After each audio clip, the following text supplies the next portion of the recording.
ஒரு வருத்தம் என்னன்னா துணை முதல்வருங்க உதயநிதி. ஆமா, நீ சொல்லி பாரு கெட் அவுட் மோடி இந்த கெட் அவுட் இந்த ட்ரெண்டிங் மேட்டர்லாம் வந்து இது அந்த ட்விட்டர் போடுறாங்களா 200 ரூபா கொடுத்தா ஒரு 10 ட்வீட் அது 2 நாள் நிக்காது சார். நீங்க ரொம்ப பப்ளிக். ஆனா அதே மாதிரி இந்த எந்த ஒரு எழுச்சியும் சோஷியல் மீடியா கொண்டாட முடியாது. அது 2 நாள் நிக்க, அவ்வளவுதான். அந்த இது ஈசல் மாதிரி, இந்த மழை பெஞ்சா ஈசல் முக்கியம், டக்குன்னு திரும்ப அது படுத்துரும், அவ்வளவுதான். அதோட லைஃப் என்ன, ஒரு வாரம்.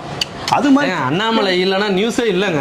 அப்ப நீங்க வந்து பரபரப்பா வச்சிருக்காருல்ல, தைரியமா அடிச்சு தள்ளுறாரு.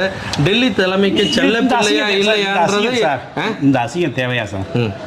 நான் நேரடியாக ஒத்தாலாம் வரங்கிறார். நீங்க எவ்வளவு பெரிய கட்சி இன்னைக்கு இந்த தமிழ்நாட்டு அரசியல் 50 ஆண்டுகள்ல நீங்க பாதி, அதிமுக பாதி ஆட்சி நடத்தி முடிச்சு இத்தனை பேர் பதில் சொல்லணும் அவசியம். ஐஏஎஸ் ஆபீசரா இருந்த ஒரு இளைஞர், ஐபிஎஸ் ஆபீசரா இருந்த இளைஞர் வந்து தனிப்பட்ட முறையில் வரேன், ஒரு ஆளா வரேன், சிங்கிளா வரேன், என் தொண்டர் அப்படின்னு ஒன்று டேர் பண்ற அளவுக்கு என்ன, இது எதுவும் நடக்க போறதில்ல. இவர் தனிப்பட்ட முறை